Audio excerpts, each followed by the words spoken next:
Welcome to Geo Mind Viral channel में आप सभी का स्वागत है। हम पढ़ने वाले हैं political geography in one lecture, राजनीतिक भूगोल एक ही व्याख्यान में। उद्देश्य क्या है? तो आने वाले नेट जेआरएफ की परीक्षा में पॉलिटिकल ज्योग्राफी से रिलेटेड सारे क्वेश्चन को सॉल्व करना। ये इसी प्रकार लेक्चर डिजाइन किया गया है। तो चलिए देखते हैं हम इसके अंतर्गत क्या पढ़ने वाले हैं। हम इसके अंतर्गत पढ़ने वाले हैं क्या? तो सबसे पहले हम पढ़ेंगे राजनीतिक भूगोल का परिचय और परिभाषा। अब इसके अंतर्गत हम क्या बेसिकली हमारा मेजर पॉइंट क्या होगा?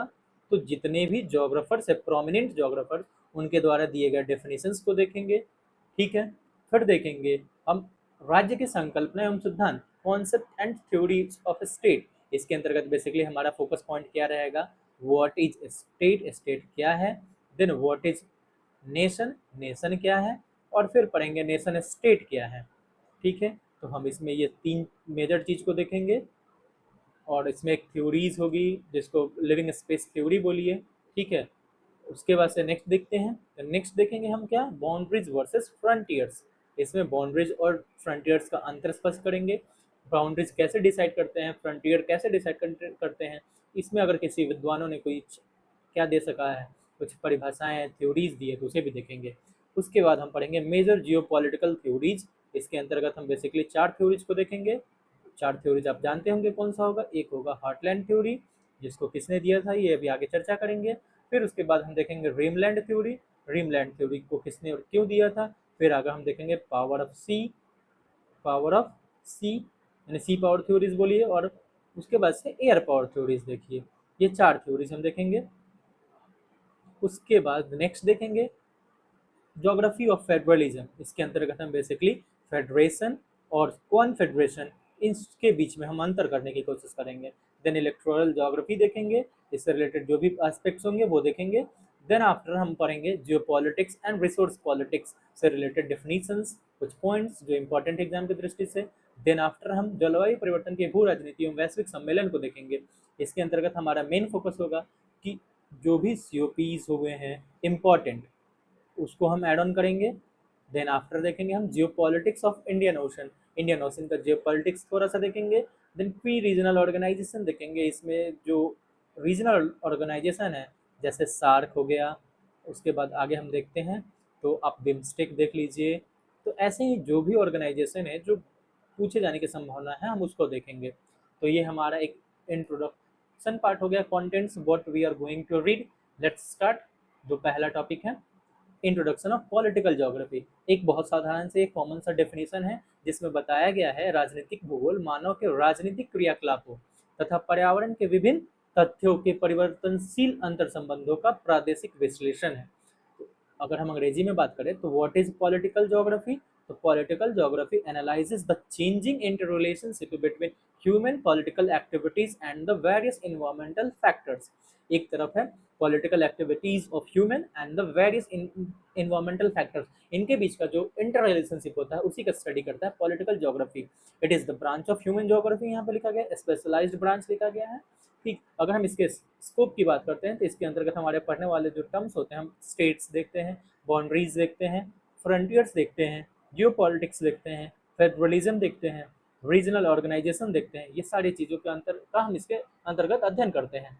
आगे हम देखते हैं की डिफिनीशंस, यानी अलग अलग विद्वानों के द्वारा जो डिफिनीशंस दिए गए हैं उसको पढ़ते हैं। देखिए, क्योंकि एग्जाम में अक्सर क्या देता है, स्टेटमेंट देता है और पूछता है ये किसके द्वारा दिए गए डेफिनेशंस हैं या स्टेटमेंट है। तो सबसे पहले हम इमैनुअल कैंट की बात करते हैं। 1765 ईस्वी में उन्होंने क्या बताया? Studies political units in relation to their natural background, यानी राजनीतिक भूगोल राजनीतिक इकाइयों और उनकी प्राकृतिक पृष्ठभूमि का अध्ययन करता है। आपको बस डेफिनेशन याद रखना है क्योंकि एग्जाम में सीधे ये स्टेटमेंट आएगा और पूछेगा कि किसके द्वारा दिया गया है। फिर आगे हम देखते हैं एनजे जी पॉन्स, इन्होंने क्या बताया है कि यह राजनीतिक दृष्टि से संगठित क्षेत्रों, उनके संसाधनों और विस्तार से संबंधित है। यह यहाँ पे पॉलिटिकल ज्योग्राफी को डिफाइन कर रहा है। किसको? पॉलिटिकल ज्योग्राफी को डिफाइन कर रहा है। ठीक है। नेक्स्ट कार्लसन महोदय की अगर हम डेफिनेशन की बात करें तो ये इंपॉर्टेंट है। इन्होंने बताया राजनीतिक भूगोल पृथ्वी एवं राज्य के अंतर संबंधों का अध्ययन करता है। इन्होंने इसे समय और स्थान के संदर्भ में दोहरे दृष्टिकोण से देखा है। तो एग्जाम में आपको पूछ देगा who has looked political geography in the dualistic perceptions time and space. तो आप जवाब क्या देंगे? कार्लसन महोदय ने। ठीक है, नेक्स्ट देखते हैं। तो रिचर्ड हार्टसॉन बताते हैं कि पृथ्वी तल पर व्याप्त जो विविध लक्षण हैं, क्षेत्रीय विभिन्नताएं हैं, उनका राजनीतिक उपक्रमों से जो संबंध का अध्ययन करता है वो है राजनीतिक भूगोल। वहीं रिचर्ड मूर बताते हैं राजनीतिक एवं भौगोलिक उपक्रमों के मध्य स्थानगत और क्षेत्रीय अंतर संबंध को स्पष्ट करना ही काम है किसका? राजनीतिक भूगोल को।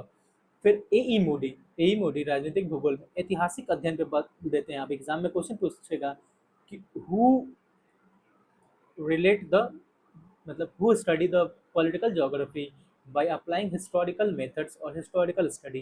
तो ए ई मोडी का नाम हम देंगे। और वही जे आर बी प्रेस्काट महोदय की अगर बात करें, इन्होंने पॉलिटिकल ज्योग्राफी के अध्ययन के 3 दृष्टिकोण बताए हैं।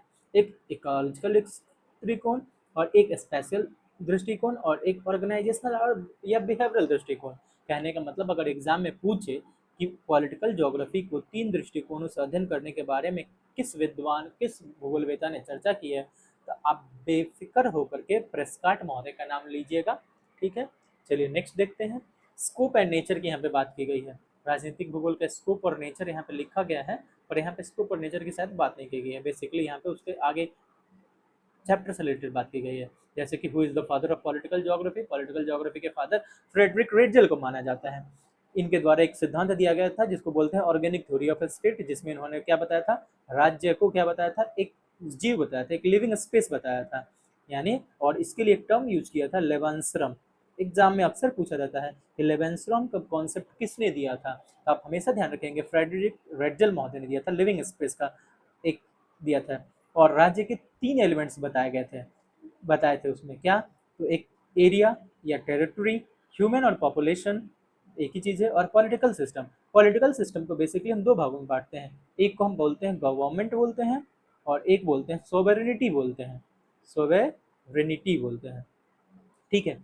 इसको हिंदी में हम क्या बोलते हैं? संप्रभुता बोलते हैं, संप्रभुता। और इसको हम तो बोलते हैं सरकार। तो अगर आपसे एग्जाम में पूछे कि बताइए राज्य के कितने प्रमुख तत्व होते हैं, तो आप सीधे तौर पे 4 बता सकते हैं: क्षेत्र, जनसंख्या, सरकार और संप्रभुता। अन्यथा 3 अगर ऑप्शन में हो, जैसे क्षेत्र, जनसंख्या और राजनीतिक व्यवस्था। राजनीतिक व्यवस्था के यहाँ पे 2 पार्ट है, सरकार और संप्रभुता। सरकार तो आप समझते हैं कि क्या होता है, जो किसी स्टेट के एडमिनिस्ट्रेशन को या क्या बोल सकते हैं उसके पॉलिटिकल स्ट्रक्चर को रन करता है। और अगर हम सॉवरेनिटी की बात करें तो किसी भी राष्ट्र की या स्टेट की स्वयं डिसीजन लेने की जो क्षमता होती है बिना किसी बाहरी शक्तियों के प्रभाव में, उसे हम क्या बोलते हैं? संप्रभुता बोलते हैं।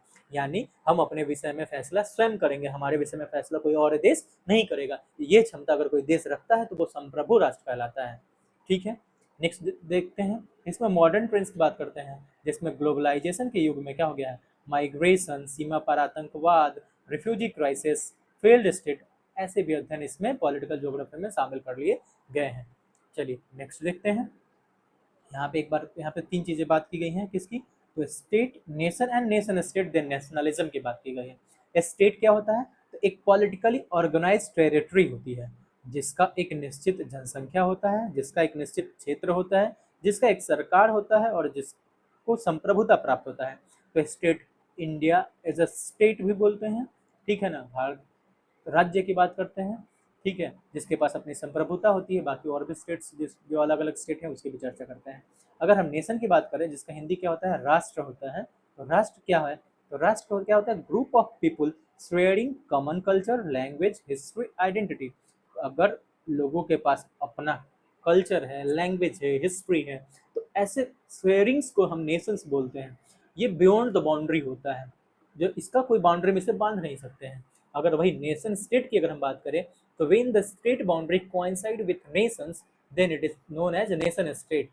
अगर हम उसको क्या करते हैं, स्टेट बाउंड्रीज को अंतर्गत रख लेते हैं, तो वो नेशन स्टेट कहलाता है। That means they have the common culture, language, history and identity, and also they have the sharing things. That's why, and they have their own boundaries, and in the defined area they have common culture, language, history and identity. Then this is called nation state. Example के तौर पे हम Japan की चर्चा करते हैं, ठीक है। नेक्स्ट देखते हैं, नेशनलिज्म की बात करते हैं। अगर हम नेशनलिज्म की बात करें तो नेशनलिज्म क्या है? एक प्रकार से ये नेशनलिज्म को अगर हम देखते हैं तो ये और कुछ नहीं है बल्कि एक आइडियोलॉजी है, एक फीलिंग है। क्या है? आइडियोलॉजी है, एक फीलिंग है। और हम इसको एक और संदर्भ में बोल सकते हैं, एक डिजायरेबिलिटी है। किस चीज़ की डिजायरेबिलिटी है? तो अपने नेशन को सुप्रीम समझने की, यानी हमारा राष्ट्र सर्वोपरि है, बाद में कुछ और आता है, ऐसी जो भावना है, जो क्या बोल सकते हैं हम अपना कुछ आइडियोलॉजी है, उसको हम क्या बोलेंगे? राष्ट्रवाद बोलेंगे। देखिए अभी राष्ट्रवाद को हम सिविक नेशनलिज्म भी के अंतर्गत देखते हैं, इथनिक नेशनलिज्म है, कल्चरल नेशनलिज्म है। देखिए अगर सिविक नेशनलिज्म की बात करें तो उसमें पॉलिटिकल यूनिटी होती है, इथनिक की बात करते हैं तो उसमें इथनिसिटी एंड कल्चर सेम होते हैं, और कल्चरल की बात करते हैं तो सेम ट्रेडिशन की बात करते हैं। तो ये नेशनलिज्म की बात हो गई। थ्योरीज ऑफ स्टेट, अगर यहाँ पे कुछ थ्योरीज ऑफ स्टेट दिए गए हैं, क्या बस नाम जान जाइए और इसका अर्थ जान जाइए। जैसे डिवाइन थ्योरी, डिवाइन थ्योरी क्या बताता है कि भगवान, स्टेट क्रिएटेड बाय गॉड, ये एक प्रकार से पुरानी परंपरा है, राजा को ही भगवान मान लिया जाता है। ठीक है, उसके पास एक फोर्स थ्योरी है, स्ट्रॉन्ग पीपल एस्टैब्लिश स्टेट, यानी जिसके पास पावर है वो स्टेट का निर्माण करता है। सोशल कॉन्ट्रैक्ट थ्योरी की बात कर सकते हैं, इसमें Thomas Hobbes, John Locke, Jean Jacques Rousseau बोलते हैं, जिसमें बहुत सारे group of peoples, group of areas मिल करके एक नेशन बिल्डिंग करते हैं। तो ऐसे स्टेट के ओरिजिन की थ्योरीज है, divine theory, force theory, social contract theory, और एक ऑर्गेनिक थ्योरी जिसे रेडजल ने दिया था, state behaves like a living organises larger territory strong state, यानी जितनी बड़ा टेरिटरी होगा उतना वो स्ट्रॉन्ग होगा। ठीक है, लेकिन इसका क्रिटिसिज्म इसलिए बोला जाता है कि इसमें एक्सपेंशनिस्ट गवर्नमेंट की बात कर दे सकती है, यानी शक्ति है तो अपना क्या करिए, क्षेत्र का विस्तार करते रहिए। तो ये इसका क्रिटिसिज्म है। तो आपने अभी इस लेक्चर में क्या देखा, समझा स्टेट क्या है, नेशन क्या है, नेशन स्टेट क्या है, नेशनलिज्म क्या है, थ्योरी ऑफ स्टेट में divine theory, force theory, social contract theory, उसके पास ऑर्गेनिक थ्योरी ऑफ स्टेट को देखा। ये बेसिकली समझने के लिए जरूरी होता है। हो सकता है स्टेटमेंट बेस्ड कुछ क्वेश्चन दे दिए जाए और आपसे उससे रिलेटेड सवाल पूछे जाए, तो अगर आपके पास ये समझ रहेगी तो आसानी से इसका जवाब दे पाएंगे। आगे हम देखते हैं, यहाँ पे आपको दो चीज दी गई है, बॉर्डर एंड फ्रंटियर। बॉर्डर और फ्रंटियर के बीच में यहाँ पे अंतर किया गया है।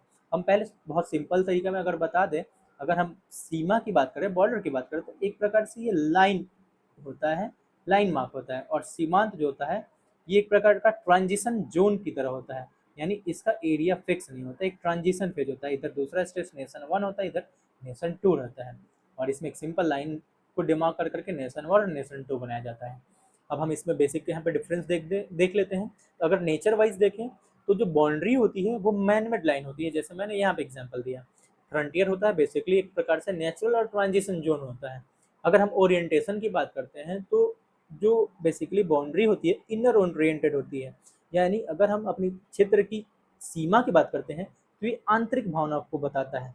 अगर वही हम क्या बताते हैं, सीमांत की बात करते हैं तो ये क्षेत्र से बाहर की बात बताता है। ठीक है, आउटर ओरिएंटेड होता है।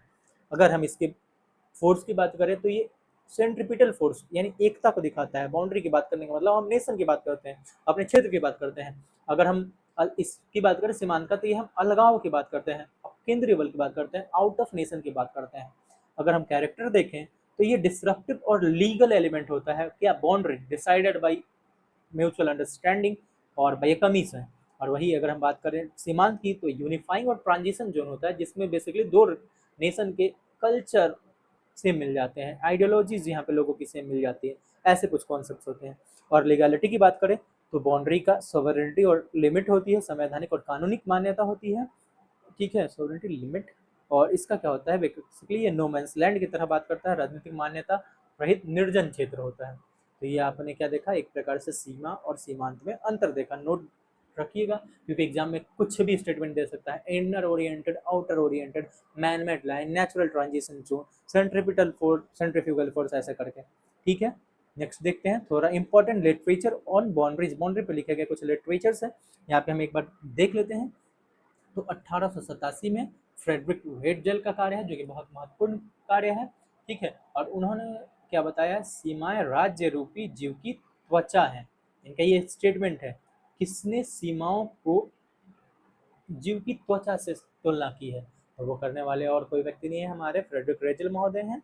वो बताते हैं जैसे स्किन क्या करता है, हमें बाहरी संक्रमण चीजों से हमारी रक्षा करता है, वैसे ही सीमाएं भी बाहरी ताकतों से एक राष्ट्र की रक्षा करते हैं।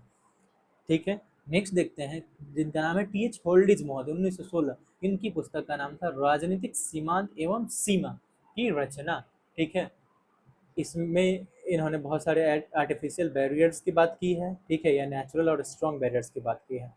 फासेट महोदय की अगर हम बात करते हैं तो फासेट महोदय ने 1918 में एक पुस्तक लिखी है। पुस्तक का नाम यहाँ पे जरूर ध्यान रखिएगा, ये पुस्तक का नाम है, हाईलाइटेड वर्जन में नहीं है तो इसलिए हम यहाँ पे राउंडिंग कर देते हैं ताकि नोट रखें।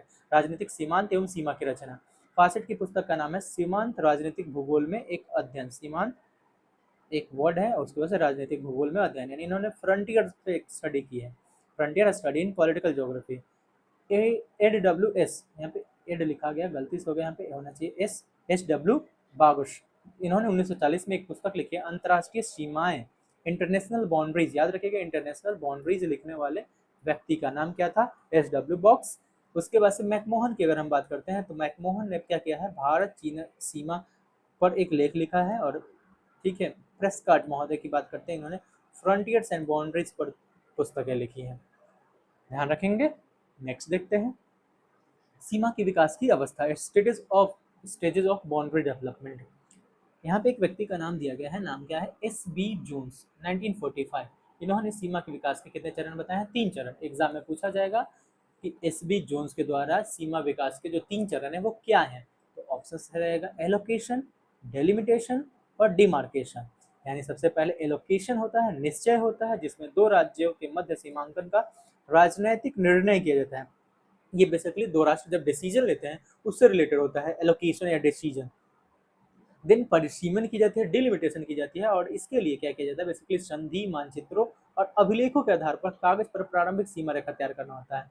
यानी प्रिंसिपल ऑफ इंटीग्रिटी को ध्यान में रखकर, यानी ये बेसिकली कागजी काम है और इसको करने वाले लोग जो होते हैं वो कार्टोग्राफर होते हैं। कौन होते हैं, कार्टोग्राफर। वो ध्यान रखते हैं किसका, इंटीग्रिटी का, और उसके आधार पर डिमार्केशन, डिलिमिटेशन करते हैं कि ये क्षेत्र उस देश में होगा, इस क्षेत्र इस देश में होगा। और लास्ट में होता है डिमार्केशन, और डिमार्केशन में क्या किया जाता है, धरातल पे पहुंचा जाते हैं, खंभे कर दिए जाते हैं, समझिए एक प्रकार से, और ये तार बांध दीजिए, फेंस लगा दीजिए, तो ये हो जाता है डिमार्केशन, जिसको बोलते हैं सीमांकन। 3 स्टेज बताए, किसने बताया, SB जोन्स ने, एलोकेशन, डिलिमिटेशन और डिमार्केशन। और इसका एग्जाम्पल अगर हम देखें तो 1914 ईस्वी में मैकमोहन के द्वारा जो काम किया गया था इसी आधार पर हुआ था। नेक्स्ट देखा जाए, genetic and functional classification of boundaries. ये एक प्रकार से सीमाओं का जननिक और कार्यात्मक वर्गीकरण है। ठीक है, बताया गया है कल्चरल लैंडस्केप के विकास के समय के आधार पर वर्गीकरण। एक प्रकार के ये एग्जाम में अक्सर बहुत बार पूछे जाते हैं, कौन सी सीमा कैसी है।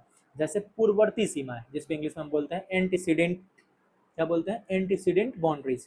एंटीसीडेंट पूर्ववर्ती, नाम से ही स्पष्ट है, कहने का मतलब कि अभी ह्यूमन का बसाव हुआ नहीं था, लेकिन ये क्या है, नेचुरली बटे हुए थे क्षेत्र, उसको बोलते हैं परवर्ती समय। देखिए यहाँ पे लिखा गया, क्षेत्र के सांस्कृतिक विकास या मानव बसाव से पहले निर्धारित सीमा है। जैसे कनाडा संयुक्त राज्य अमेरिका की सीमा जो है ये पहले से बटी हुई है, कौन सा, 49 degree parallel latitudes, northern latitude है। नेक्स्ट देखते हैं हम कौन सी अनुवर्ती सीमा की बात करते हैं, कंसिक्वेंट। सांस्कृतिक भूदृश्य का विकास हो जाता है, उसके बाद से भाषा, धर्म, प्रजाति, इसके आधार पर जो रेखाएं खींची जाती हैं उसको बोलते हैं कंसिक्वेंट सीमाएं। जैसे भारत और पाकिस्तान के बीच में कौन सी रेखा खींची गई है, रेड क्लिफ रेखा। ठीक है, उसके वजह से भारत और बांग्लादेश के बीच की रेखा भी सेम है, पूर्वी यूरोप की सीमाएं हैं। फिर नेक्स्ट यहाँ पे कुछ दिया गया है, सुपर इम्पोज्ड, अध्यारोपित सीमाएं।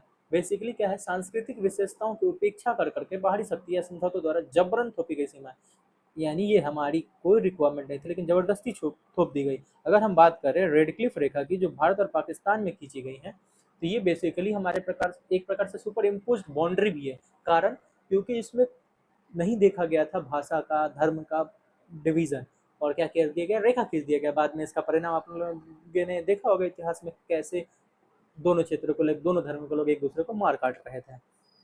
और लास्ट अगर हम बात करते तो रेलिक्ट बाउंड्रीज होती है, वे सीमाएं जो अब राजनीतिक रूप से समाप्त हो चुकी है परंतु सांस्कृतिक अवशेषों या खंडरों के रूप में आज भी विद्यमान है। अगर हम इसमें अगर हम बात कर ले अगर एग्जाम्पल की, तो आपको ध्यान होगा, क्या नाम है उसका, ये दो बर्लिन वॉल, कहाँ गया, एक बार नीचे लिखना है, सॉरी, दी बर्लिन वॉल, इसका है रेलिक्ट बाउंड्री का एग्जाम्पल मिल रहा है। ये बर्लिन वॉल बेसिकली किस कहाँ पे खींची गई है, तो जर्मनी में। इसमें जर्मनी में, ईस्ट जर्मनी और वेस्ट जर्मनी में बांटा गया था, ईस्ट एंड वेस्ट में। लेकिन वर्तमान में ऐसा कोई ईस्ट और वेस्ट जर्मनी नहीं है, इसीलिए ये अगर देखा जाए तो ये राजनीतिक रूप से समाप्त हो चुके हैं, पर नेचुरली तो ऐसे भी ईस्ट और वेस्ट जर्मनी बटा हुआ है। उसी प्रकार अगर हम बात करते हैं the great wall of China, China की महाल दीवार जिसको बोलते हैं the great wall of China, ये भी एक प्रकार से क्या बोल सकते हैं, रेलिक्ट बाउंड्री का ही एग्जाम्पल है। ठीक है, ऐसे भी और भी बहुत सारे एग्जाम्पल होंगे। नेक्स्ट देखते हैं, यहाँ पे एक और दिया गया है वर्ड मॉर्फोलॉजिकल क्लासिफिकेशन, किसका, सीमाओं का, बाउंड्रीज का मॉर्फोलॉजिकल क्लासिफिकेशन दिया गया है। तो एक है भौतिक सीमाएं होती हैं, फिजिकल बाउंड्रीज होता है, और एक होता है ज्योमेट्रिक सीमाएं होती हैं। ठीक है, तो भौतिक सीमाओं के अंतर्गत सीमा क्या बन सकता है भाई, जो भौतिक फीचर्स आपको देखते हैं, फिजिकल फीचर्स आपको जो अर्थ पे देखने को मिलते हैं, वो बेसिकली फिजिकल बाउंड्रीज होगी। जैसे कि अगर हम बात करते हैं वाटर डिवाइड हो सकता है बाउंड्रीज, या कोई सरोवर शिखर के सहारे बढ़ सकता है। जैसे कि आप देख लीजिए, नेपाल और चीन के बीच बाउंड्री क्या है, हिमालय है। स्पेन और फ्रांस के बीच बाउंड्री क्या है, पेरेनीज पर्वत है। यूराल एशिया और यूरोप के बीच का एक प्रकार से बाउंड्री बनाता है, आप मैप पे जरूर लोकेट करिएगा। ये कॉलन जो है नॉर्वे और स्वीडन के बीच बाउंड्री बनाता है। तो एग्जाम में पूछ सकता है कि पेरेनीज जो पर्वत है, हिमालय का तो खैर नहीं है, आज का है, तो ये किसके बीच बाउंड्री बनाता है, तो आप ध्यान देंगे स्पेन और फ्रांस के बीच। उसी प्रकार से यूरोप के बीच यूराल बनाता है, एशिया और यूरोप के बीच। और कॉलन माउंटेन बनाता है नॉर्वे और स्वीडन के बीच। अगर हम रिवर बाउंड्री की बात करते हैं, तो रियो ग्रांडो नदी जो है यूएसए और मैक्सिको के बीच में बहती है। तो ये यूएसए और मैक्सिको के बीच बनाती है कौन सी, रियो ग्रांडे नदी। जेम्बेजी नदी की बात करते हैं, तो ये जाम्बिया और रोडेशिया के बीच क्या बनाती है, बॉर्डर बनाती है। ये जरूर ध्यान रखेंगे, ये बहुत इंपॉर्टेंट है। अगर हम डेन्यूब नदी की बात करेंगे, तो बुल्गारिया और रोमानिया के बीच ये बाउंड्री बनाती है। अभी हम मैप पे नहीं दिखा रहे हैं, क्योंकि मैप पे दिखाने के लिए फिर थोड़ा सा मेहनत करना पड़ता, तो इसीलिए अभी फिलहाल बस आप देखिएगा, नोट करिएगा। अगर ये लेक की बात करते हैं, तो ग्रेट लेक्स या मिशिगन यूएसए के बीच है। अल्बर्ट झील है युगांडा और जायरे के बीच है। विक्टोरिया झील है युगांडा और तंजानिया के बीच है। ये चीज़ें आप जरूर याद रखेंगे। अगर हम वही ज्योमेट्रिक बाउंड्री की बात करते हैं, तो इसमें अक्षांश को देशांतर रेखाओं के सहारे से खींचते हैं। अभी मैंने बात किया था अमेरिका और कनाडा के बीच में 49 डिग्री अक्षांश बनता है। 49 डिग्री पैरेलल अमेरिका और यूएसए के बीच, सॉरी यूएसए और कनाडा के बीच। 38 डिग्री पैरेलल्स की अगर हम बात करते हैं, नॉर्थ पैरेलल याद रखेगा, ये उत्तरी कोरिया और दक्षिणी कोरिया के मध्य है। 22 डिग्री उत्तरी अक्षांश की अगर हम बात करते हैं, तो ये मिस्र और सूडान के बीच है। 141 डिग्री पश्चिमी देशांतर की बात करते हैं, तो ये अलास्का और कनाडा के बीच है। ये चीज़ें आप जरूर ध्यान रखेंगे, it is very important points, किसके बीच में कौन सा बाउंड्रीज है। मैंने बहुत सारी चीज़ें इसमें डिस्कस कर ली। नेक्स्ट देखते हैं, यहाँ पे बाउंड्री मेकिंग प्रोसेस की बात की गई है। बाउंड्री मेकिंग प्रोसेस का मतलब अब देखिए क्या होता है, सीमा निर्माण प्रक्रिया। हार्टशॉन महोदय ने 4 स्टेजेस बताई हैं, किस चीज़ की, सीमा निर्माण की। पीछे हमने 3 स्टेज भी देखा था, यहाँ पे 4 स्टेज देख रहे हैं। किसका, हार्टशॉन का। एग्जाम में पूछता है, फ्रिक्वेंटली इससे रिलेटेड क्वेश्चन पूछता है कि हार्टशॉन के द्वारा बताए गए बाउंड्री मेकिंग प्रोसेस के 4 स्टेजेस कौन कौन है। इसका ऑर्डर पूछ लेता है, नाम पूछ लेता है, तो ऑर्डर आप ध्यान रखेंगे। सबसे पहले क्या होता है, एलोकेशन। यानी एलोकेशन में हम बेसिकली क्या करते हैं, तो जनरली 2 नेशन मिल करके डिसाइड करते हैं कि भैया ये लाइन क्या हो सकता है, हमारे बीच का एक बाउंड्री बन सकता है। यानी यहाँ पे बेसिकली एक प्रकार से डिसीजन मेकिंग होता है। नेक्स्ट देखते हैं डिलिमिटेशन, परिसीमन। अब परिसीमन करने के लिए क्या होगा, कार्टोग्राफर जाएगा। ठीक है, इंटीग्रिटी को ध्यान में रखते हुए उसको डिसाइड करेगा। किस पे, कार्टोग्राफर जाएगा नहीं, सॉरी, ऑन मैप होता है cartographer, by cartographer on map, map पे होता है परिसीमन। देन डीमार्केशन, ये ऑन फील्ड होता है, फील्ड में जाइए, अब क्या लगाइए, दोनों के बीच तारे लगा दीजिए, खंबे खींच दीजिए, उसके बाद से चेक पोस्ट बना दीजिए। तो ये होता है डिमार्केशन। और अगर एडमिनिस्ट्रेशन की अगर हम बात करते हैं, तो एडमिनिस्ट्रेशन उसको कंटिन्यू रखने के लिए, चेक पोस्ट बन जाने के बाद से कंटिन्यू रखने के लिए पुलिसिंग की व्यवस्था की जाती है, देख रेख होते रहता है, डिसाइड होते रहता है, निर्णय लिया जाता है। तो आप ध्यान रखेंगे, पहला प्रोसेस होता है allocation, then delimitation, then demarcation, then administration. यानी पहले आवंटन करिए ना, डिसीजन लीजिए, देन परिसीमन करिए, मैप पे ड्रॉ करिए, देन डिमार्केशन करिए, फील्ड में उतारिए और खंबे गाड़िए, और लास्ट एडमिनिस्ट्रेशन, उसको रन करिए। नेक्स्ट देखते हैं classification of frontiers and buffer state, सीमांतों का वर्गीकरण एवं अंतस्थ राज्य। तो सबसे यहाँ पे बेसिकली सीमांत, अभी हमने बॉर्डर की बात कर रहे थे, अब हम किसकी बात करेंगे, बाउंड्री की बात करेंगे। ठीक है, कब से बॉर्डर की बात हो गई, अब बाउंड्री की बात करते हैं। तो सबसे पहले होता है प्राकृतिक सीमांत होता है। प्राकृतिक सीमांत क्या हो सकता है भैया, तो भाई पर्वतीय क्षेत्र हो सकता है, मरुस्थल हो सकता है, कुछ भी हो सकता है। जैसे कि हम देख सकते हैं, ये कच्छ का रण, ये कहाँ पे है भैया, इंडिया में और पाकिस्तान के बीच, इंडिया वर्सेस पाकिस्तान के बीच का ये जो क्षेत्र होता है, ये एक प्रकार से क्या है, नेचुरल फ्रंटियर्स है। वैसे ही हम इंडिया और श्रीलंका के बीच में एक फ्रंटियर देखते हैं, किसके बीच, तो मन्नार की खाड़ी के पास हम देखते हैं। तो ऐसे ही बहुत सारी चीज़ होती हैं। फिर एक होता है कल्चरल फ्रंटियर्स, जहाँ पे सीमावर्ती क्षेत्र क्या होते हैं, सीमावर्ती क्षेत्र भिन्न भाषा या धर्म के कारण अपकेंद्रीय बल उत्पन्न होता है, जैसे कि यूगोस्लाविया का अल्बानिया क्षेत्र, जम्मू कश्मीर का पश्चिमोत्तर भाग पाकिस्तान से रिलेटेड, पाकिस्तान अपना भाग मानता है, हम अपना भाग मानते हैं। अब यहाँ पे एक व्यक्ति का नाम दिया गया है प्रेस्काट महोदय। इन्होंने दो प्रकार के क्या बताए हैं, बाउंड्रीज बताई है, बफर स्टेट्स बताए हैं। एक सेटलमेंट फ्रंटियर होता है, फ्रंटियर मैंने बाउंड्री बात कर रहे हैं, बाउंड्री मतलब सीमा, ये मैंने गलत बोल दिया था, सॉरी यार, कोई बात नहीं, हो जाता है कभी कभी ज़्यादा बताने के बाद।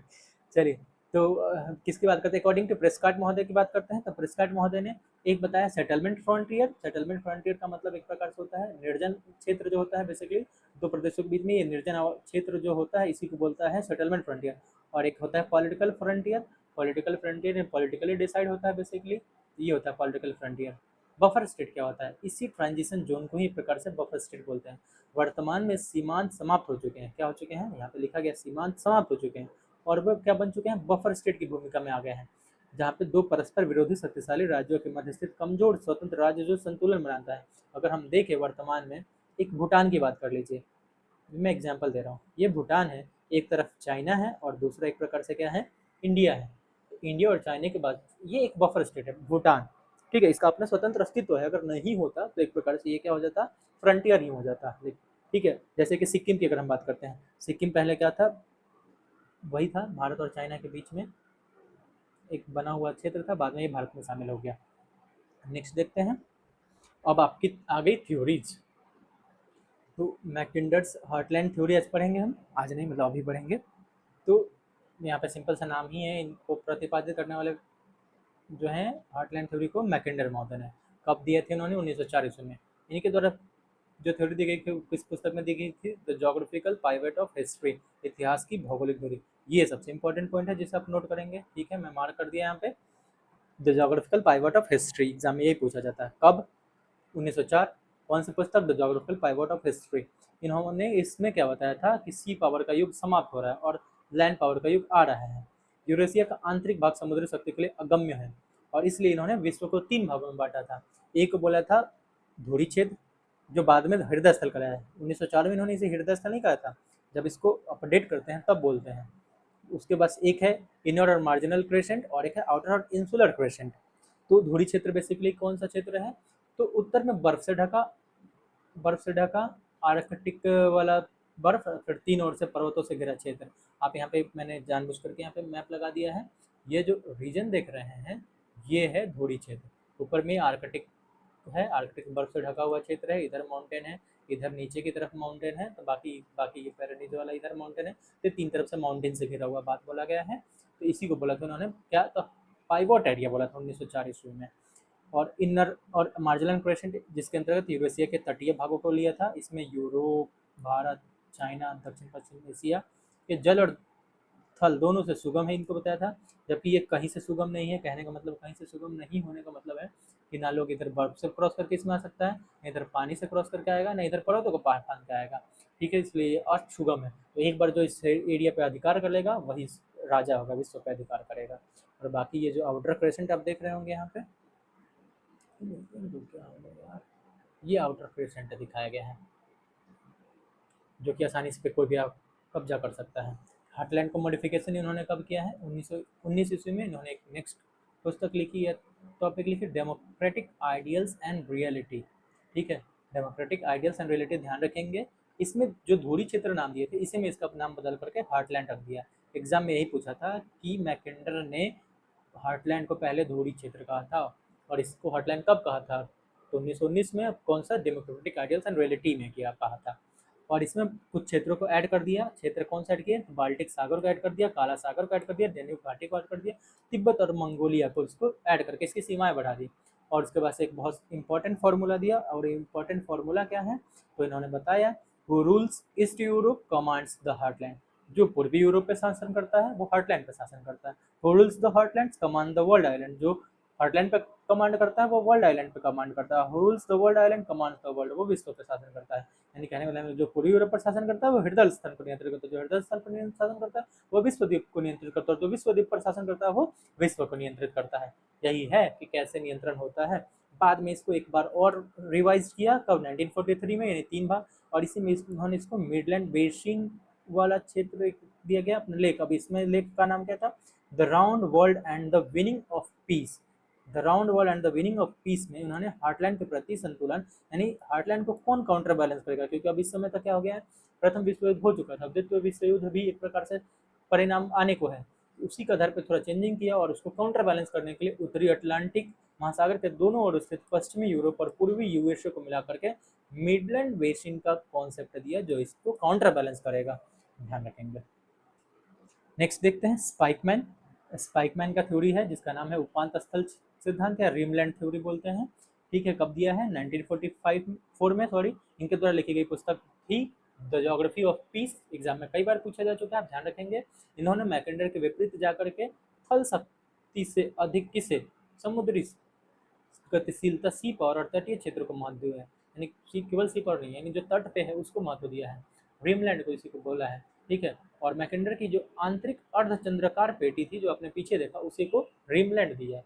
मैं यहाँ पे दिखाता हूँ आपको, ये देखिए, ये इंटरनल क्रेसेंट था ये वाला क्षेत्र। ठीक है, और इसी को उन्होंने क्या नाम दिया, ड्रीमलैंड नाम दिया था। और इसकी आलोचना की जाती है, इसलिए तो जलवायु विषम, वन और दुर्गम स्थलाकृति के कारण विशाल जनसंख्या का भरण पोषण नहीं हो पाता, औद्योगिक विकास में असमर्थ है। स्पाइकमैन का एक स्टेटमेंट है, फेमस कोट है, जो ये आपको ध्यान रखना है, हु कंट्रोल्स रीमलैंड रूल्स यूरेशिया, यानी जो रीमलैंड पर कंट्रोल करता है यूरेशिया पर कंट्रोल करता है, जो rule Eurasia control the destinies of the world, वही विश्व के भाग्य को नियंत्रित करता है। लेकिन जैसे ही द्वितीय विश्व युद्ध आता है, खत्म होता है, परिणाम आता है, सब कुछ बदल जाता है। नेक्स्ट आते हैं सी पावर थ्योरी। सी पावर थ्योरी देखिए इंपॉर्टेंट इसके लिए बस इतना ही जानना है, क्योंकि इससे रिलेटेड बहुत सारा क्वेश्चन नहीं आता है। इसे किसने दिया था, एटी महान, अल्फ्रेड थेयर्ड महान बोलते हैं, एटी महान, ध्यान रखेंगे। कब दिया है, ये 1890 ईस्वी में। इनका किताब का नाम था the influence of sea power upon history. ये किताब का नाम सब जगह आप जरूर ध्यान रखें, the influence of sea power upon history. Idea क्या था कि जो समुद्र को नियंत्रित करता है वही है ग्लोबल पावर। इन्होंने सी पावर के लिए 6 एलिमेंट्स की बात की है। ठीक है, और वो 6 एलिमेंट्स क्या, मतलब कोई भी सी पावर कब बन सकता है, उसके लिए उसका जोग्राफिकल स्ट्रक्चर कैसा होना चाहिए, उसी की चर्चा यहाँ पे की गई है। तो सबसे पहले भौगोलिक स्थिति की बात की गई कि कैसा होना चाहिए, तो भौगोलिक स्थिति कैसा होना चाहिए, the nation should ideally have open access to major sea, यानी उसके पास अपना एक्सेस होना चाहिए समुद्र में जाने के लिए बिना किसी के दबाव में। दूसरा होना चाहिए फिजिकल कन्फर्मेशन, भौतिक बनावट कैसा होना चाहिए, कोस्टलाइन होना चाहिए। ठीक है, नेचुरल होना चाहिए, डीप वाटर हार्बर्स उसके पास होना चाहिए। नेक्स्ट देखते हैं एक्सटेंट ऑफ टेरिटरी होनी चाहिए, क्षेत्र का विस्तार थोड़ा ज़्यादा होना चाहिए। नंबर ऑफ पॉपुलेशन वहाँ लिव करना चाहिए। नेशनल कैरेक्टर देखा जाए तो collectively inclination of the population toward commercial enterprises, seafaring and international trade, इस पर ध्यान देने वाला नेशनल का कैरेक्टर होना चाहिए। और कैरेक्टर ऑफ द गवर्नेंस का क्या होना चाहिए, government must possess the political will, strategic foresight and institutional necessary to invest in and maintain powerful navy and maritime infrastructure. तो इन्होंने किसी को समुद्री शक्ति बनाने के लिए 6 ये जो एलिमेंट्स बताए थे कि भौगोलिक स्थिति कैसी होनी चाहिए, भौतिक बनावट क्या होनी चाहिए, क्षेत्र का विस्तार कैसा होना चाहिए, वहाँ की आबादी की संख्या कैसी होनी चाहिए, उसके राष्ट्र का चरित्र क्या होना चाहिए और सरकार का चरित्र क्या होना चाहिए। अगर ये 6 चीज़ अगर उस राष्ट्र में है तो समझिए कि वो सी पावर बन सकता है। यही बात थी उनकी। Next air power theory. Air power theory को देने वाले व्यक्ति का नाम था गुलियो डॉहेट। गुलियो डॉहेट इटली के थे, इन्होंने एक पुस्तक लिखी थी the command of the air 1921, और इसी में इस थ्योरी को बताया था। आइडिया सिंपल सी बात है कि एयर सुप्रीमेसी की बात करते हैं, क्योंकि जिसके पास एयर की सुप्रीमेसी है वही युद्ध को नियंत्रित करता है, ऊपर आएगा बम डालेगा निकल जाएगा, कोई उसे रोक नहीं सकता। बस यही बात है, यहाँ पर द कोर आइडिया उनका लिखा गया है, command of the air by destroying the enemies air force, enemy का एयरफोर्स उड़ा दीजिए। Once achieved, a nation can use heavy bombers to bypass frontline armies entirely, यानी ऊपर से बम्बार करके हम किसी भी चीज़ को जीत सकते हैं, कहने का मतलब यही है। टारगेट क्या होना चाहिए, the strike the enemies vital centres, जो भी महत्वपूर्ण चीज़ें जैसे इंडस्ट्री, ट्रांसपोर्ट नेटवर्क्स, सिटीज, इस पर अटैक कीजिए, शहर की इकोनॉमी तोड़ दीजिए, शहर का तहस नहस हो जाएगा, फिर उस पर घुस कर करके कब्जा कर लिया, इस प्रकार अपने क्षेत्र को एक्सपेंड कर लीजिए और पावर बन जाइए, एयर पावर। इसकी बात करते हैं। अब जब हम एयर पावर की बात करते हैं तो बेसिकली इसमें नाम जब आता है एग्जाम में तो सेवर्स्की का भी नाम आता है। ठीक है, तो सेवर्स्की का नाम है तो एयर पावर पे टिक जरूर लगा दीजिएगा। ठीक है, लेकिन ये यूएसए के व्यक्ति थे, इन्होंने भी सेम थ्योरी दी है एयर पावर से रिलेटेड, बाकी ये इटली के व्यक्ति थे। नेक्स्ट एक यहाँ पर छोटा सा क्रिटिकल जियोपॉलिटिक्स की बात की गई है, समालोचनात्मक भू राजनीति डेवलप बाय, किसने डेवलप किया? जेरोइड और तुआथेल ने किया है डेवलप। फोकस क्या है? पॉलिटिकल नैरेटिव्स सिर्फ जियोपॉलिटिक रियलिटीज, यानी जैसा किसी देश का पॉलिटिकल नैरेटिव होगा वैसा उसका जियोपॉलिटिक्स बनेगा। सिंपल सी बात है। नेक्स्ट देखते हैं यहाँ पे ज्योग्राफी ऑफ फेडरलिज्म की बात है। तो फेडरलिज्म की बात अगर हम बात करते हैं तो फेडरलिज्म का सबसे पहले कॉन्सेप्ट जानेंगे हम। तो राजनीतिक पद्धति का निर्धारण क्षेत्र के आकार, आकृति, सामाजिक और आर्थिक असमानताओं के आधार पर होता है। यानी संघवाद के अंतर्गत अगर किसी भी राजनीतिक सिस्टम का निर्धारण होता है तो उसका आधार क्या होता है? उस क्षेत्र का आकार होता है, उस क्षेत्र की आकृति होती है, उस क्षेत्र का सोशल एंड इकोनॉमिकल क्या हो सकता है? असमानता होता है। इसको ध्यान में रख करके ही क्या करते हैं? पॉलिटिकल स्ट्रक्चर डिफाइन करते हैं फेडरलिज्म के अंतर्गत। तो भाई यूनिटरी सिस्टम में क्या होता है? छोटे आकार का देश है, समरूप सांस्कृतिक व्यवस्था है और वहाँ पे क्या होता है? यूनिटरी सिस्टम होता है।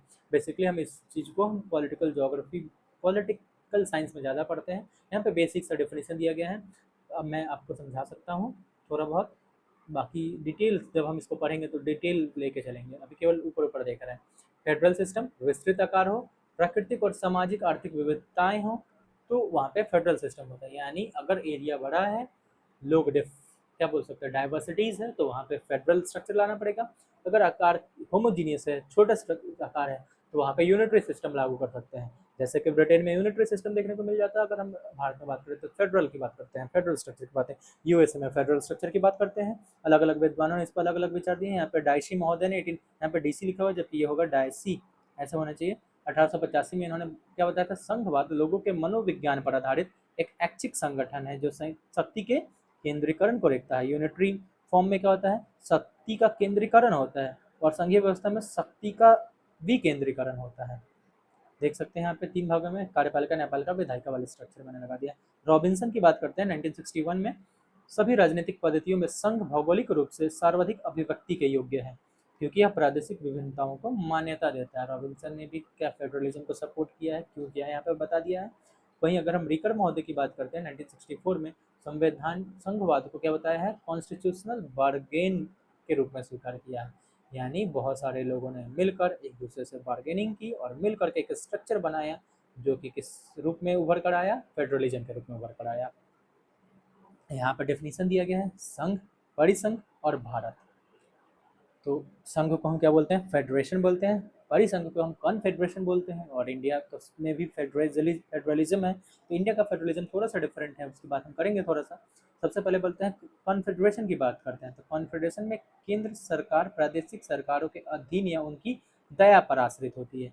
बेसिकली इसमें कमिंग टुगेदर बोलते हैं। बेसिकली यहाँ पे बहुत सारे शक्ति के केंद्र होते हैं। ये क्या करते हैं? आपस में मिल जाते हैं और एक केंद्रीय शक्ति बना लेते हैं, ठीक है। लेकिन इनके पास अपनी स्वतंत्रता होती है, जब मर्जी तब ये क्या हो सकते हैं? अलग हो सकते हैं। तो ऐसे स्ट्रक्चर को ही बोलते हैं कॉन्फेडरेशन। फेडरलिज्म में क्या होता है? लेकिन कहने का मतलब कि ये जो सेंटर है ये इन सब के दाया पे है। फेडरेशन में क्या देखते हैं? केंद्र और राज्य दोनों अपने अपने क्षेत्र में स्वतंत्र होते हैं और जनता सीधे संबंध करती है किससे? केंद्र से। अगर हम भारत की बात करते हैं तो भारत विविधतापूर्ण देश है, ठीक है। और यहाँ पे सेंट्रलाइज फेडरलिज्म है, इसको हम बेसिकली अर्ध संघीय ढांचा बोलते हैं, ठीक है। इसको संघीय ढांचा पूर्णता नहीं बोल सकते हैं क्योंकि बेसिकली ये कई राज्यों के आपसी समझौते का परिणाम नहीं है हमारा देश, बल्कि प्रशासनिक सुविधा और राष्ट्रीय एकता के लिए संघ द्वारा राज्यों का निर्धारण किया गया।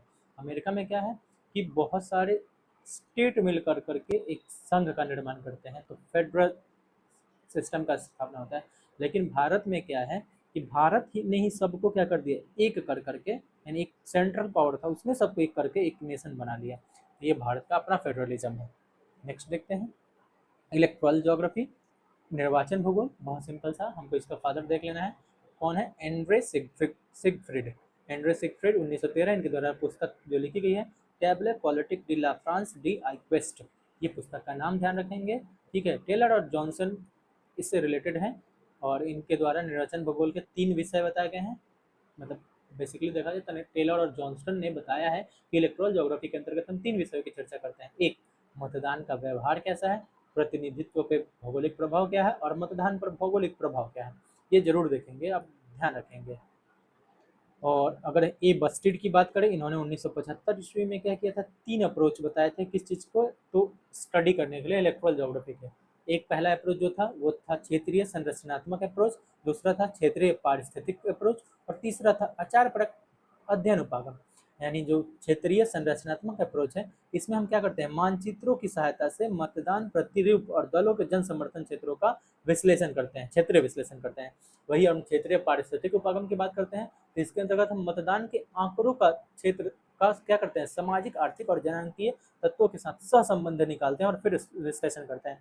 और बिहेवियरल अप्रोच की बात करते हैं, तो इसमें बेसिकली क्या करेंगे, जो मतदाता है उनका साक्षात्कार यानी इंटरव्यू लेंगे, उनके व्यवहार की चर्चा करेंगे, उनकी दूरी, दिशा और नेबरहुड इफेक्ट देखेंगे कि भाई क्या है। तो ये है निर्वाचन भूगोल के अंतर्गत इसका अप्रोच बताने वाले व्यक्ति बस्टिड महोदय थे 1975 में। 3 approach, regional structural, regional ecological और बिहेवियरल। अब रिफॉर्म्स की थोड़ी बहुत बात की गई है, इसमें जो फैक्चुअल चीज़ें हैं वो देखेंगे क्योंकि एग्जाम में वही आता है। जैसे कि यहाँ पे कुछ इलेक्ट्रल ज्योग्राफी भारत के जो हैं जोग्राफर, सॉरी, वो हैं के जे जमानी, इन्होंने हरियाणा चुनाव का अध्ययन किया था। मनोरमा सिन्हा हैं, बी एल सुखवाल हैं, आर डी दीक्षित हैं जिन्होंने पंजाब चुनाव का अध्ययन किया था, और के श्रीवास्तव हैं जिन्होंने सांख्यिकीय विधियों का प्रयोग किया था। भारत के संविधान की अगर हम बात करते हैं, ये कोई खास जरूरी नहीं है, लेकिन पेपर 1 में आपको पूछ सकता है कि 324 और 329 में चुनाव सुधारों का बात किया गया है। प्रमुख सुधार और उपाय क्या हैं, तो सबसे पहले डिलिमिटेशन कर दो। नई जनगणना के आधार पर हमेशा लोकसभा और विधानसभाओं क्षेत्रों की सीमाओं का पुनर्निर्धारण और सीटों की संख्या बदलना जरूरी होता है। ये इंडिया का दुर्भाग्य है कि परिसीमन हमेशा समय समय पर नहीं होता है। मतदान की आयु को 61वें संविधान संशोधन 1988 के द्वारा कितना कर दिया गया, 21 वर्ष से 18 वर्ष कर दिया गया। एक वर्ड है जेरीमांडरिंग। जेरीमांडरिंग में क्या किया जाता है, चुनावी क्षेत्रों का राजनीतिक लाभ लेने के लिए अनुचित निर्धारण होता है। यानी अगर लाभ लेना है तो क्षेत्रों का निर्धारण गलत तरीके से कर दो, परिसीमन गलत कर दो, इस टर्म को बोलते हैं जेरीमांडरिंग बोलते हैं। निर्वाचन व्यवहार का निर्धारक कौन होते हैं, मतदाता का सहभागिता, प्रादेशिक अस्थायित्व, स्थानीयता और नगरीय ग्रामीण द्वंद्व, ये चीजें होती हैं। यहाँ पे लिखने का तरीका ऐसे भी लिख सकते हैं, ठीक है, द्वंद्व। नेक्स्ट देखते हैं जियो पॉलिटिक्स एंड रिसोर्स पॉलिटिक्स की बात है। ये जियो पॉलिटिक्स जो वर्ड है, एस जर्मन वर्ड जियो पॉलिटिक्स से बना है, और इस शब्द को देने वाले व्यक्ति के यहाँ पर नाम नहीं लिखा है, इन्होंने दिया था जेलेन महोदय ने, ठीक है, जे लेन। ध्यान रखेंगे कि पॉलिटिकल ज्योग्राफी, जियो पॉलिटिक्स शब्द किसने दिया था, जेलेन महोदय ने दिया था। इसके तहत राज्य की अवस्थिति, संसाधनों, टोपोग्राफी और उसका विदेश नीति और राष्ट्रीय शक्ति पर पड़ने वाले प्रभाव का अध्ययन करते हैं। हाउस ऑफर महोदय का इस जो पॉलिटिक्स में बहुत इंपॉर्टेंट योगदान है। ये भू राजनीति राज्य का क्षेत्रीय आवश्यकताओं से संबंधित है, जबकि राजनीतिक भूगोल का राज्य की स्थानिक परिस्थितियों का परीक्षण करती है। ध्यान रखिएगा, यानी भू राजनीति कैसी परिस्थितियों का, क्षेत्रीय आवश्यकता की, और ये स्थानिक परिस्थिति के परीक्षण करता है। जो पॉलिटिक्स और पॉलिटिकल ज्योग्राफी में अंतर किया है। ये पॉलिटिक्स ऑफ वर्ल्ड रिसोर्स की अगर हम बात करते हैं, तो पॉलिटिक्स ऑफ वर्ल्ड रिसोर्स में देखते हैं क्या, तो ऑयल पॉलिटिक्स होता है, खाड़ी देशों में हम अक्सर देखने लगते हैं। इसके लिए ओपेक समूह भी बनाया गया है। वाटर डिस्प्यूट को लेकर के कई चीज़ें बनती हैं, अपने भारत पाक के बीच में सिंधु जल विवाद देखने को मिल ही जाता है। तो ऐसे बहुत सारे जियो पॉलिटिक्स, क्या बोल सकते हैं, रिसोर्स पॉलिटिक्स होते हैं। नेक्स्ट देखते हैं।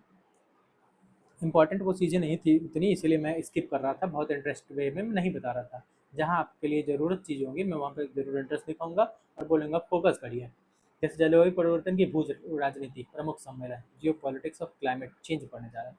कैसे, अब जो पॉलिटिक्स में इंटरनेशनल को रिलेशन की बात, मतलब कोऑपरेशन की बात करते हैं, जलवायु संकट और ग्रीन हाउस गैस जिसमें CO2, CH4N2 CFC यानी carbon dioxide, methane, nitrous oxide और क्लोरोफ्लोरोकार्बन के उत्सर्जनों को कम करने के लिए वैश्विक समझौतों की भू राजनीति होती है। अब स्टार्ट कहाँ से होता है, स्टॉकहोम सम्मेलन से। स्टॉकहोम सम्मेलन कहाँ कब होता है, 1972। ये माना जाता है, अब ये ध्यान रखने वाली बहुत इंपॉर्टेंट है। स्टॉकहोम सम्मेलन 1972 में ये प्रथम पर्यावरण सम्मेलन था, और इसी के अंतर्गत ये United National Environmental Programme UNEP, लिख देते हैं यहाँ पे फुल फॉर्म भी पूछ जाता है, यूनाइटेड नेशन एनवायरनमेंट प्रोग्राम, ठीक है, का गठन हुआ यूनिप का, और इसी ने 5 जून को क्या बनाया, विश्व पर्यावरण दिवस, जो अभी हाल ही में बीता है। आप कमेंट में बताइएगा कि इस बार का जो बीता है उसका थीम क्या था। हर वर्ष इसका कोई ना कोई थीम होता है। फिर देखते हैं इंपॉर्टेंट क्या है प्रोटोकॉल। यहाँ पे एक है मॉन्ट्रियल प्रोटोकॉल 1987 का। ये किस चीज़ से लड़ी है, देखिए बेसिकली आपको बहुत काम आएगा किसमें, इन्वायरमेंटल ज्योग्राफी में, ठीक है, तो इसलिए ध्यान जरूर दीजिएगा। ओजोन परत के क्षरण से रिलेटेड है मॉन्ट्रियल प्रोटोकॉल। इस पर प्रभावी कब से हुआ, 1989 में। ये प्रथम पृथ्वी सम्मेलन या रियो डी जेनेरो सम्मेलन बोलते हैं इसको, ब्राजील के रियो डी जेनेरो में हुआ था। यहीं पे UNFFC united nation framework convention on climate change बना और इसी के तहत एजेंडा 21 को स्वीकृत किया गया। नेक्स्ट देखते हैं, दो इंपॉर्टेंट है यहाँ पे, एक है क्योटो प्रोटोकॉल और एक है green climate fund. Kyoto protocol कब हुआ था? 1997 में हुआ था। कहाँ पे हुआ था? तो क्योटो जापान का क्योटो शहर है, वहीं पे हुआ था। ये COP3 था जो 1993 में डिसीजन लिया गया था यूएनएफसीसी की तरफ, प्रतिवर्ष हम बैठक करेंगे, उसी के अंतर्गत तीसरा यह बैठक था। ठीक है, और पूछा जाता है कि लीगली बाइंडिंग है कि नहीं, स्टेटमेंट में इसमें देगा, तब ध्यान रखेंगे क्योटो प्रोटोकॉल लीगली बाइंडिंग है। इसके तहत बेसिकली कितने ग्रीन हाउस गैस होगा? 6 प्रमुख ग्रीन हाउस गैसेस है। एक है कार्बन डाइऑक्साइड, एक है मीथेन, एक है नाइट्रस ऑक्साइड, एक है पर फ्लोरोकार्बन और हाइड्रोफ्लोरोकार्बन और SF6 है। ठीक है, सल्फ्यूर फ्लोरोकार्बन कुछ बोलते होंगे, सल्फ्यूराइड या कुछ बोलते हैं, आई डोंट नो, मुझे थोड़ा सा इसका केमिकल नेम नहीं पता है, SF6 याद रखिएगा। भारत और क्योटो प्रोटोकॉल की बात करें तो भारत ने 2002 में इसका अनुमोदन यानी रेक्टिफाई कर दिया था। क्लीन डेवलपमेंट मैकेनिज्म CDM इसकी धारा 12 Annex 1 विकासशील देशों में हरित परियोजनाओं के माध्यम से कार्बन क्रेडिट प्राप्त करते हैं। अगर कार्बन का उत्सर्जन कम करते हैं तो आपको कार्बन क्रेडिट प्राप्त होता है, जिसके तहत आप दूसरे देश को ये कार्बन क्रेडिट बेच सकते हैं पैसों से लेकर के। ठीक है, डर्बन सम्मेलन की हम बात करते हैं 2011 में COP7 में हुआ था। इसी के अंतर्गत ग्रीन क्लाइमेट फंड स्थापित की गई थी, जिसका मुख्यालय दक्षिण कोरिया का इचियोन है, ध्यान रखेंगे। और इसका उद्देश्य क्या है? $100 बिलियन प्रति वर्ष का लक्ष्य विकासशील देशों के मदद करने का। कितना धरातल पर है ये तो बात की बात है। नेक्स्ट देखते हैं, पेरिस एग्रीमेंट 2015 की है, COP21, ये जरूर नाम में याद रखा जाता है कि COP21 2015 ऐतिहासिक समझौता माना जाता है क्योंकि इसको 196 देशों ने स्वीकार कर लिया था। उद्देश्य क्या था कि पूर्व औद्योगिक स्तर की तुलना में 2 डिग्री सेल्सियस कम यानी लगभग 1.5 डिग्री सेल्सियस तक क्या करना, तापमान को सीमित रखना है। भारत ने इसे कब? 2 अक्टूबर 2016 को हस्ताक्षर कर करके 62वां देश बन गया। यह 4 नवंबर 2016 से अंतर्राष्ट्रीय कानून बन गया। बान की मून पहल, यहाँ पे एक बात है, यहाँ पे बान की मून पहल के अंतर्गत हम बेसिकली 3 चीज एंटिसिपेट, ऑब्जर्व और रीसेप, ध्यान रखिएगा। बान की मून पहल एंटिसिपेट, ऑब्जर्व और रीसेप की बात करते हैं। अंतर्राष्ट्रीय सौर संगठन ISA को नरेंद्र मोदी और फ्रांस के द्वारा शुरू किया गया था मिलकर के। पेरिस सम्मेलन में कौन सा 30 उसी समय 30 नवंबर 2015 में इसकी घोषणा हुई और इसका मुख्यालय स्थापित किया गया था भारत में। ग्लासगो सम्मेलन कब हुआ था? 2026 में। 2017 तक नेट जीरो का लक्ष्य रखा गया, बाकी इसको हमने अपडेट नहीं किया गया करंट से, 2021 तक ही है। इसके बाद आप 21 के बाद से अभी 2026 तक, जो अभी रिसेंट में एग्जाम में भी क्वेश्चन पूछा गया था कि लास्ट वाला COP कहाँ हुआ था, GDC के एग्जाम में शायद क्वेश्चन पूछा गया था GS में। ठीक है, तो आप इस बात को जरूर ध्यान रखिएगा कि ये एग्जाम में GDC, assistant professor, net, JRF सब जगह पूछता है। तो आप इसके बाद वाले 2000 COP कब से कब तक, 2023 से लेकर के 2026 तक का जरूर एक बार देख ले, क्योंकि एग्जाम की दृष्टि से बहुत इंपॉर्टेंट है। नेक्स्ट देखते हैं, IPCC की रिपोर्ट है। IPCC की रिपोर्ट में क्या बताया गया है कि 2100 तक सतह का औसत तापमान अगर 1 डिग्री सेल्सियस, ये चीज़ हटा दीजिए, से कितना हो जाएगा? 6.4 डिग्री से तक बढ़ सकता है। इतना अनुमान लगाया कि बढ़ सकता है। अगर इतना तापमान बढ़ गया तो सोच लीजिए कि भाई समुद्र जल स्तर कितना ऊंचा उठ जाएगा, 18 से 60 सेंटीमीटर, इतना सा मतलब कितने द्वीप डूबेंगे, ये तो अनुमान लगाना बड़ी बात है। महाद्वीपों पर प्रभाव अगर देखा जाए तो एशिया, अफ्रीका, यूरोप, ऑस्ट्रेलिया, बहुत सब पे प्रभाव पड़ेगा, तो ये सब चर्चा करने की जरूरत नहीं है। नेक्स्ट देख लेते हैं, जियो politics of Indian ocean. Indian ocean के जियो पॉलिटिक्स की बात करते हैं, KM पनिक्कर का एक स्टेटमेंट है, जो शक्ति हिंद महासागर पर नियंत्रण कर लेगी वही भारत का भाग्य निर्माता बन जाएगी। हिंद महासागर पर कब्जा करो और भारत पर कब्जा करो, एक ही बात होता है। ये एंशिएंट काल से चलता आ रहा है। चोल हो गए, चालुक्य हो गए, इन्होंने समुद्री परिवहन का क्या किया था? विकास किया था। ठीक है, और इसीलिए इनका दक्षिण पूर्व एशिया में काफ़ी उपनिवेश स्थापित हुआ था, मतलब कि स्टेबल रहे थे। औपनिवेशिक काल की अगर हम बात करें तो Vasco da Gama Cape of Good होते हुए, Cape of Good Hope basically कहाँ पे है? दक्षिण अफ्रीका में है। ब्रिटेन इसी के माध्यम से कहाँ आ गया था? भारत में आ गया था और भारत पर कब्जा कर लिया, और ये जो इंडियन ओशन था उसको ब्रिटिश लेक कहा जाने लगा था। शीत युद्ध काल में भी अगर देखे जाए तो USA ने क्या किया था? डिएगो गार्सियो पर अपना सैन्य बेस बना लिया था, जानता था कि यहाँ से कब्जा करना आसान होगा। 1971 में भारत पाक युद्ध जब हुई थी तो उसमें USA ने भारत के खिलाफ अपना जहाजी बेड़ा हिंद महासागर में भेजा था। भारत ने इसे शांति जोन बनाए रखने का समर्थन किया था, बोला था कि इसे शांत रखना चाहिए, यही जरूरी है। बाकी आधुनिक काल में आप देख ही रह सकते हैं, चाइना का क्या है? फेंस पॉलिसी, घेरे की नीति, जिसमें वो भारत को क्या कर रहा है? घेरने की कोशिश कर रहा है। जितने पास पास के पड़ोसी देश हैं सब जगह अपना अपना क्या बनाना है? सैन्य बेस बना रहा है या हार्बर बना रहा है, हार्बर का नाम पे सैन्य बेस ही बना रहा है। तो ये सब चीज़ें हैं। नेक्स्ट थोड़ा सा देख लेते हैं क्या है। तो कुछ प्रादेशिक संगठन है, इसकी स्थापना कब हुई थी, मुख्यालय कहाँ है, सदस्य देश क्या है। सबसे पहले हम सार्क की बात करते हैं, फुल फॉर्म नहीं देखेंगे। दक्षिण बीस को बोलते हैं हिंदी में। स्थापना 8 दिसंबर 1985 में हुई थी, ढाका में है इसका, मतलब वहीं स्थापना हुई थी। और इसका मुख्यालय काठमांडू नेपाल में है। वर्तमान में इसके 2 सदस्य देश हैं, 8 हैं। भारत है, पाकिस्तान है, बांग्लादेश है, नेपाल है, भूटान है, श्रीलंका है, मालदीव है, अफगानिस्तान है।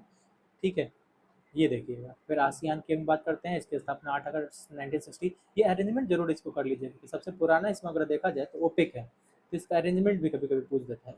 ओपेक है, ओपेक के बाद से आसियान है, आसियान के बाद से सार्क है, और सार्क के बाद से लास्टली आपका आता है यूरोपियन यूनियन है, ईयू है। ये अरेंजमेंट, मुख्यालय आसियान का जकार्ता है, ओपेक का वियना है, और यूरोपियन यूनियन का ब्रुसेल्स है। उसके सदस्य देश कौन है, संस्थापक देश कौन है। जैसे संस्थापक देश सब में नहीं होंगे, कहीं कहीं होंगे। जैसे कि यहाँ पे ओपेक में संस्थापक सदस्य की बात की गई, कहाँ गए यहाँ पे, एक था ईरान, एक था इराक, और एक था कुवैत, और एक सऊदी अरब, और वेनेजुएला। वर्तमान में बदलाव हो चुका है, अब ये नोट कर लेंगे। ठीक है, तो बेसिकली देखा जाए तो हमने लगभग अब क्या किया, तो पूरे पॉलिटिकल ज्योग्राफी को ख़त्म किया। अब इसमें हो सकता है कुछ फैक्ट्स, कुछ पॉइंट्स एक दो मिस हो गए हों, पर कोशिश की गई है ईमानदारी से कि आपको इतना बताया जा सके ताकि आप आने वाले 22 जून के नेट जेआरएफ एग्जाम में इससे रिलेटेड सारे क्वेश्चन को सॉल्व कर सकें। अगर आप इस लेक्चर को एक दो बार देख लेते हैं तो आसानी से इस एग्जाम को सॉल्व कर पाएंगे। ठीक है, तो बाकी अगर आपको लेक्चर पसंद आया हो तो इसको लाइक करिए, सब्सक्राइब करिए और शेयर करिए। फिर उसके बाद से अब एग्ज़ाम के बाद हम मिलेंगे और सिलसिलेवार ढंग से, कैसे, तो जीरो टू हीरो बनने के लिए, जीरो टू हम हीरो बनेंगे, और बेसिक टू एडवांस ज्योग्राफी पढ़ेंगे। बेसिक टू एडवांस यानी एकदम बेसिक से शुरू करेंगे और एडवांस लेवल तक ज्योग्राफी को पढ़ेंगे। और कम से कम कोशिश करेंगे कि 6 महीना में लगभग पूरी ज्योग्राफी को ख़त्म कर लिया जाए, जिससे आप आने वाले किसी भी एग्ज़ाम में, चाहे वो नेट जेआरएफ का हो, असिस्टेंट प्रोफेसर का हो, टीचर्स का हो, यूपीएससी का हो, पीसीएस का हो, सभी एग्ज़ामों में आप आसानी से सारे प्रश्नों को हल कर पाएंगे। मेरा मकसद यही है कि जून के बाद से मैं कंटिन्यू 6 महीने तक आपको पूरी ज्योग्राफी पढ़ा दूँ फ्री ऑफ कॉस्ट। धन्यवाद, मिलते हैं अगले वीडियो में।